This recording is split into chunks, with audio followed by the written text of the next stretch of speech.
Okay, y'all, I'm going to go over the study guide for topic 7. Now, this is very, very similar to your test, so I suggest that you pay attention, take good notes so that you will do well on your topic 7 test on April 5th. So the first section says the spinner to the right is spun once, give each probability as a fraction in simplest form. So most of our answers are going to be fractions in simplest form, and simplest form means that we reduce them as much as we can. We reduce them all the way until we can no longer reduce them anymore. So let's get started. First of all, when I look at the spinner, I can see that there are 10 sections. So there are 10 total outcomes. And remember, we represent probability as a fraction with the number of favorable outcomes over the number of total outcomes. So I know that for the first 3 problems that go along with this spinner, I need 10 to be my denominator, at least to start off with, right? So I could go ahead and even write a fraction with 10 as the denominator for every single one of these. And then I just have to figure out the number of favorable outcomes. So in number 1, we want to know the probability of the spinner landing on 9. Well, when I look at this spinner, I see that 9 shows up in just one section. So that's one favorable outcome out of 10 total outcomes. So 1 over 10 is my answer. Now that does not reduce, so that is my fraction answer in simplest form. Okay, let's look at number 2, the probability of less than 5. Now, less than 5 does not include 5. So we're talking about 1, 2, 3, and 4. So let's look back at our spinner. And remember, we just said that less than 5 does not include 5. So we're talking about 1, 2, 3, and 4. Well, how many sections is that? That's 4 sections out of the 10. So my favorable outcomes are 4. So 4 over 10, does that reduce? Yes, I can divide the top and bottom by 2. 4 divided by 2 is 2, and 10 divided by 2 is 5. 2/5, I cannot reduce any further, so that is my answer, 2/5. Okay, the next one, let me come erase this over here. Okay. Number 3, we want to know the probability of an even number or 7. So it could land on any of the even numbers. 2, 4, 6, 8, or 10. Now it could also land on 7 because it says or 7. So I'm also going to highlight 7 here. So how many sections have I highlighted? Well, that's 1, 2, 3, 4, 5, 6. 6 favorable outcomes out of 10 total outcomes. Does that fraction reduce? Well, they're both even numbers, so I can divide them both by 2. 6 divided by 2 is 3, and 10 divided by 2 is 5. 3/5, I can't reduce any further, so this is my answer as a fraction in simplest form. Okay, so that's the first section. Let's move on to the second section for numbers 4, 5, and 6. We're looking at these cards. It says a card from the set below is chosen at random. Give each probability as a fraction in simplest form. So we're still doing fractions in simplest form, fractions that are reduced until we can't reduce them anymore. Okay, so one thing I noticed right off the bat is that there are 12 cards. They're numbered for us, so that's easy. So I know that there are 12, there are 12 total outcomes. And remember what I was saying earlier about we express probability as the number of favorable outcomes over the total number of outcomes. So if there are 12 total outcomes, I know that my denominator needs to start off as 12 every single time for numbers 4, 5, and 6. So I'm going to go ahead and just write a fraction and put 12 on the bottom for all 3 of these. So now all I have to do is figure out my number of favorable outcomes. So for number 4, it's the probability of stripes. So we're looking at our cards here. I want to know how many have stripes. Well, 4 has stripes, 5 has stripes, 11 has stripes, and 12 has stripes. So that is 1, 2, 3, 4 favorable outcomes. So that means 4 is my numerator. It goes on top. Does that reduce? Yes. So I can divide those both by 2, but I know that 4 also goes into 12. So I'm going to divide by 4. So 4 divided by 4 is 1, and 12 divided by 4 is 3. So my answer as a fraction in simplest form is 1/3. Okay, moving on to number 5, polka dots or odd. So let's erase these here.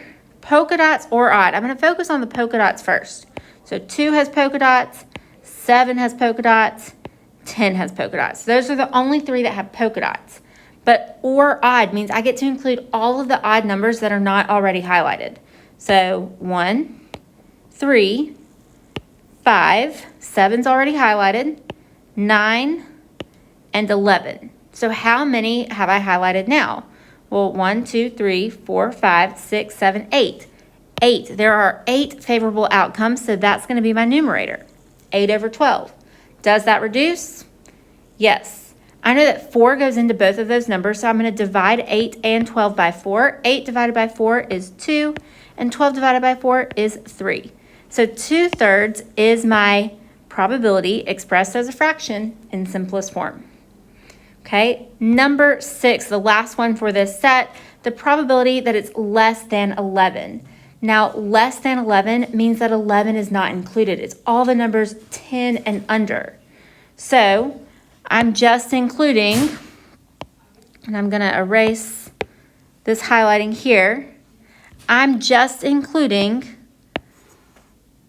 10 and under. So these numbers here, well, how many cards is that? Well, it's 10. So there are 10 favorable outcomes out of 12 total outcomes. Can I reduce that fractions? Yeah.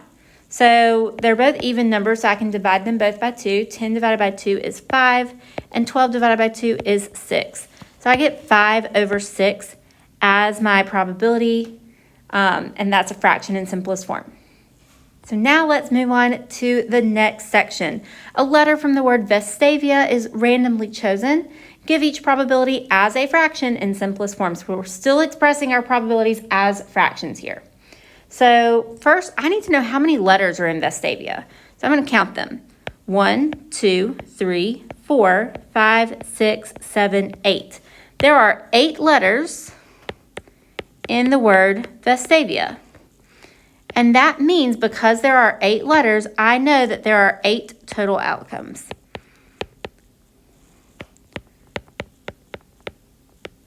So I've said it before, but I'll say it again. Remember, we express probability with the favorable outcomes on top, the ones that meet what we're trying to find, and the total outcomes on the bottom. So I know for the next 2 questions, I need to have 8 as my denominator, at least to start off with. So I'm going to go ahead and write 8 as a denominator for both of these. And now I'm going to figure out my total or my favorable outcomes. So for number 7, the probability that we get a T. Well, when I look at that word Vestavia, I see 1 T. That's the only one. So there's only one favorable outcome. So 1 over 8 is my probability. I cannot reduce that fraction. If there's ever a 1 on the top, you cannot reduce it. So that is my probability as a fraction in simplest form. Now let's look at the second one. So the probability of a vowel. Well, where are my vowels here? Remember, you might want to make a note of this because you will see this on your test. Vowels are A, E, I, O, and U. We're only considering those 5 letters. So I want to know which of those letters show up in Vestavia. Well, here's an E. I'm going to make my highlighter a little smaller. There's an E. Okay, there's an A. There's an I. And there's another A. So how many have I highlighted? Well, I've highlighted 4 letters, so there are 4 favorable outcomes. Now, 4 over 8 is our probability, but I can reduce that fraction. I know that 4 goes into both of those numbers, so 4 divided by 4 is 1, and 8 divided by 4 is 2. So 1/2 is my answer. Okay, let's move on to numbers 9 through 12. So it says a letter from the word sapphire is chosen at random 75 times. The results are shown in the table. So we've got our table here, and if I were to add up all of these numbers here, I would get 75. Okay? Now, you need to understand the difference between theoretical probability and experimental probability. So for theoretical probability, like we have in number 9, I'm not going to consider all of these numbers here that show up in my frequency row. I'm just going to consider the word sapphire.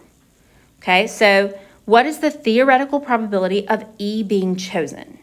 Okay, so when I look at just the top row, right here, just the top row, how many letters are there? That will be my total, or my number of total outcomes. So there's 1, let me see if I can do this. 1, 2, 3, 4, 5, 6, 7, 8. There are 8 letters, so that means there are 8 total outcomes.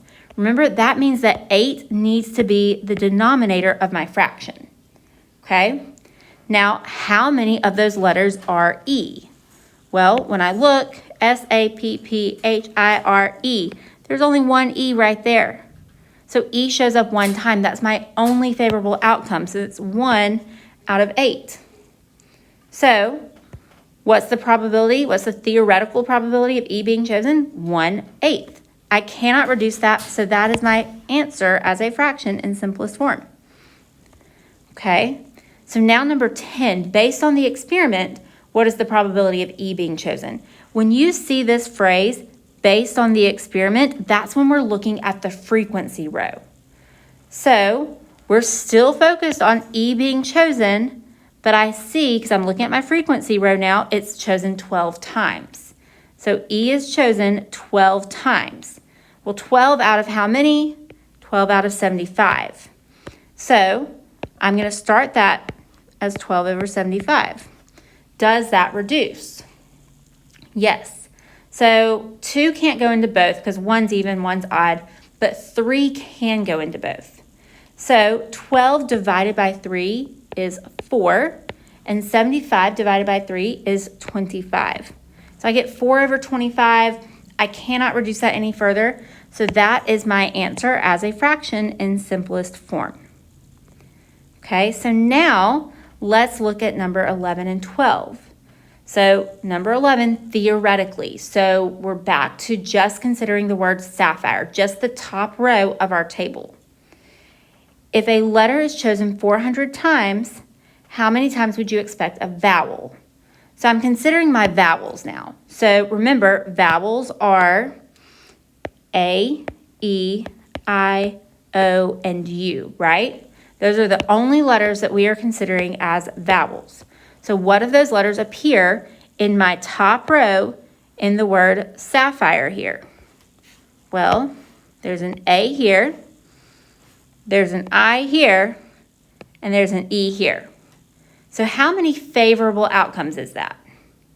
Well, that's 1, 2, 3. 3 favorable outcomes out of 8 letters, or 8 total outcomes. So 3 over 8. I'm not done yet because we're predicting that if we were to pick a letter 400 times, how many times would we get one of those 3 letters? So I need to multiply this fraction by 400. So the way I type this into my calculator, I'm going to type 3 divided by 8 times 400, and that will give me my answer. Okay, so I'm going to do that right now. 3 divided by 8 times 400, and I get 150. So 150 times is my answer. Okay, now let's look at number 12. It says based on the experiment. Again, when you see that phrase, I want you to understand I'm looking at the frequency row of the table. So now we're going to look at this row, this bottom row that has all the numbers of the table, okay? So based on the experiment, if a letter is chosen 400 times, how many times would you expect a vowel? So we're still looking at the same columns. We know that A was selected 15 times, I was selected 9 times, and E was selected 12 times. So I'm going to add up 15 plus 9 plus 12, okay? So we have 15 plus 9 plus 12. And when I put that into my calculator, I get 36. So one of those 3 letters was chosen, or those three letters all together were chosen 36 times out of how many times? Well, in the experiment, we selected a letter 75 times. So I'm going to start with 36 over 75. Now, my next step is to multiply that with the number of times we're going to pick a letter. And it tells me 400 times. Okay, so we have 36 divided by 75 times 400. We're going to enter that into our calculator just like we did in number 11. So it's going to be 36 divided by 75 times 400. And we're going to see what we get. So 36 divided by 75 times 400 gives us 192.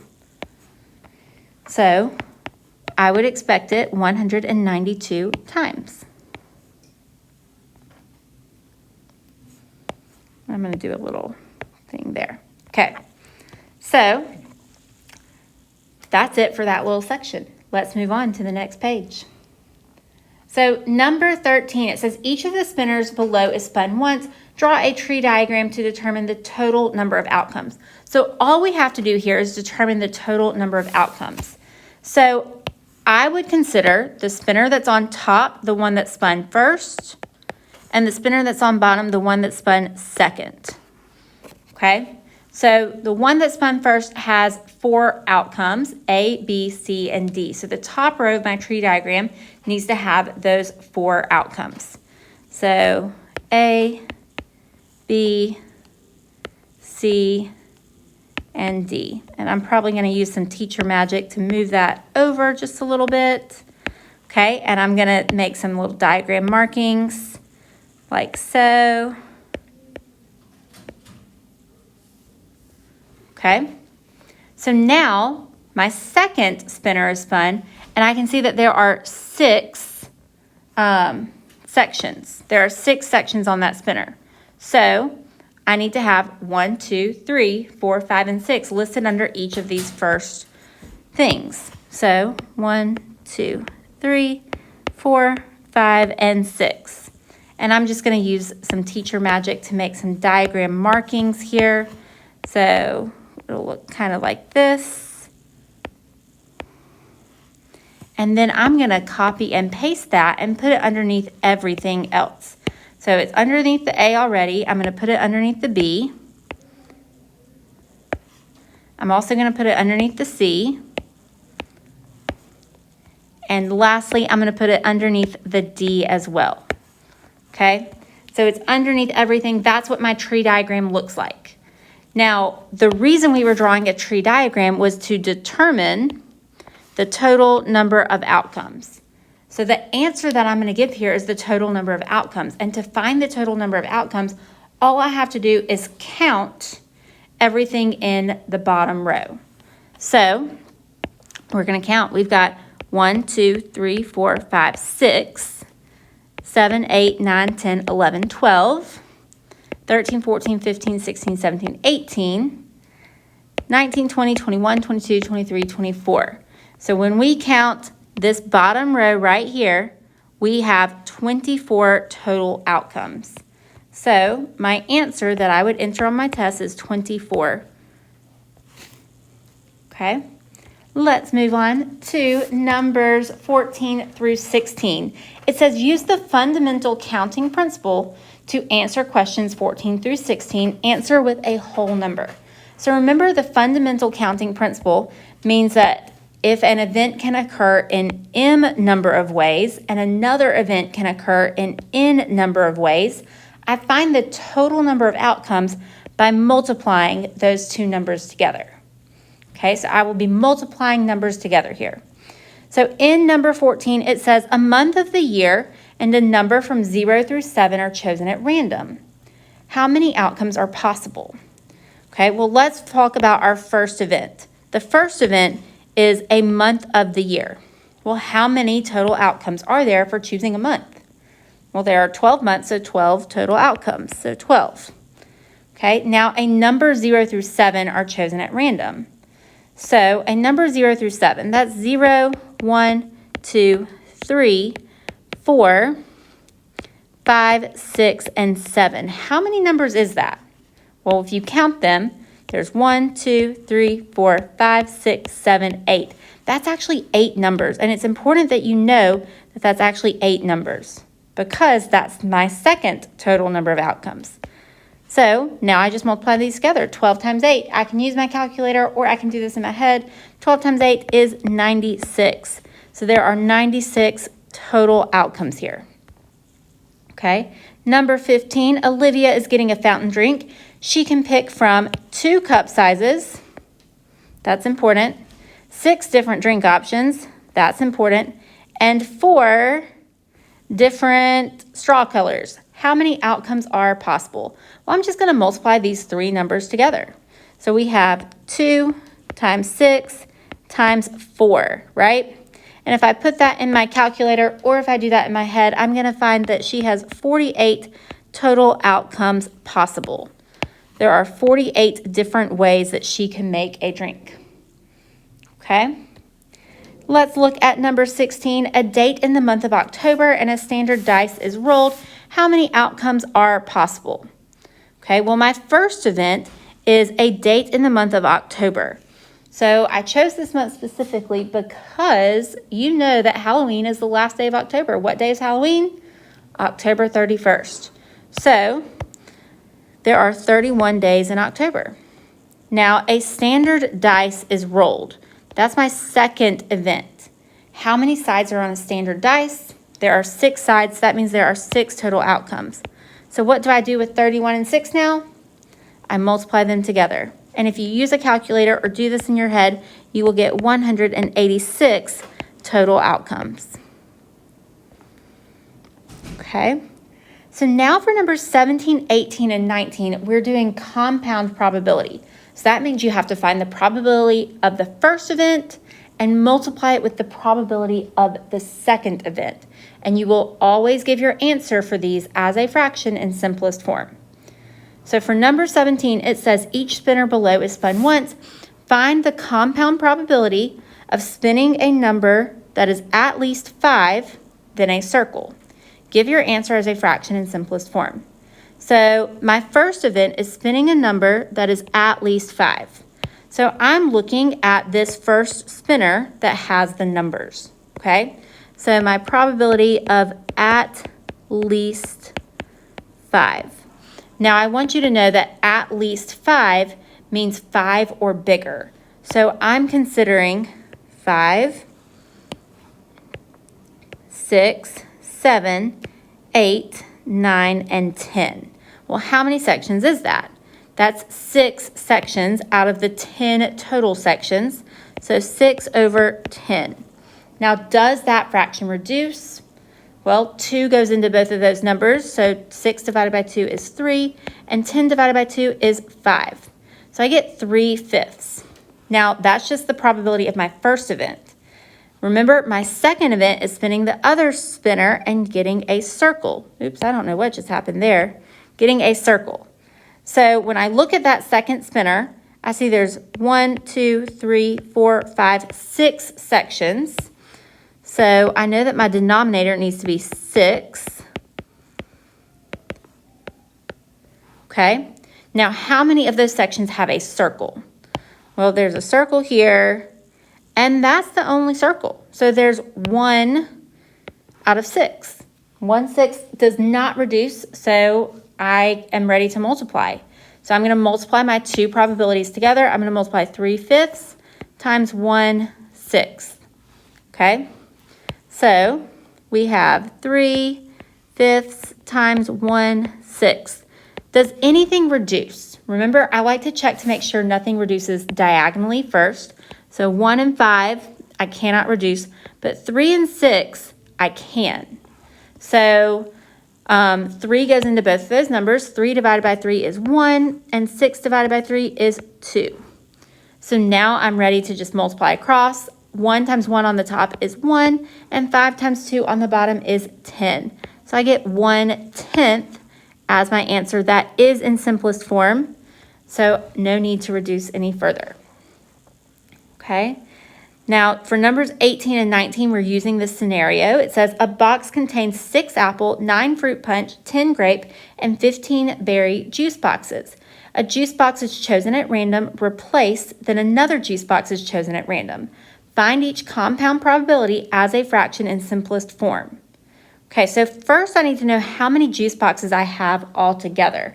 So I'm going to add up these numbers. So we have 6 apple plus 9 fruit punch plus 10 grape plus 15 berry. So when I add those up, we have 6 plus 9 plus 10 plus 15, 40 total juice boxes. So there are 40 total. Okay, so let's look at number 18 first. The probability that we get an apple and then not berry. So probability of apple first. Well, there are 40 total juice boxes, so 40 is my denominator, right? Well, how many of them are apple? Well, it says right here that 6 of them are apple. So 6 is my numerator. That's the number of favorable outcomes. Does that reduce? Yes, they're both even numbers, so 2 goes into both of those. 6 divided by 2 is 3, and 40 divided by 2 is 20. I cannot reduce that further, so that's just going to be my first probability. Now my second probability is not berry. So the probability of not berry. Okay. Now there are 15 berry juice boxes.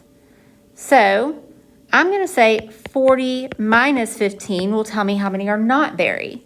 So 40 minus 15 is going to be 25. So I know that 25 of them are not berry. So 25 out of 40 are not berry. So does that reduce? 2 doesn't go into both of those, but 5 does go into both. So 25 divided by 5 is 5, and 40 divided by 5 is 8. So I get 5/8. So now what do? Well, I'm going to multiply my 2 probabilities together. So 3 over 20 times 5 over 8 is what I'm going to do. So we have 3 over 20 times 5 over 8. Does anything reduce diagonally? Well, when we look, 5 and 20 do reduce. 5 goes into both of those. So 5 divided by 5 is 1. 20 divided by 5 is 4. Now let's look the other way. 3 and 8, I can't reduce. So I'm ready to just multiply across now. 3 times 1 on the top is 3, and 4 times 8 on the bottom is 32. So 3 over 32 is my answer, and that is a fraction in simplest form. Okay, now let's look at number 19, the probability that both are grape. So my first event is the probability of grape. Well, when I consider how many grape juice boxes there are 10 grape juice boxes. So that's 10 out of 40, and that does reduce. I can just knock off those zeros, so I get 1/4. Now my second event is the exact same event, the probability of grape. So we already know what it is in simplest form. It's 1/4. So I'm just going to write that down right here. So now I'm ready to multiply my 2 probabilities together. I'm going to multiply 1/4 times 1/4 and see what I get. So we have 1/4 times 1/4. Does anything reduce diagonally? 1 and 4 can't reduce. 1 and 4 can't reduce, so I'm just going to multiply across. 1 times 1 on the top is 1, and 4 times 4 on the bottom is 16. So 1/16 is my probability, and that is a fraction in simplest form. Okay, last one, number 20. A dart is thrown at the dartboard. Give the probability as a fraction in simplest form. Well, notice my sections on my dartboard are not even, so I need to make them even. So I'm going to continue this line here, and then I'm going to split A into 2 sections. So that now gives me 4 sections on the top and 4 sections on the bottom, so I have 8 total sections or 8 total outcomes.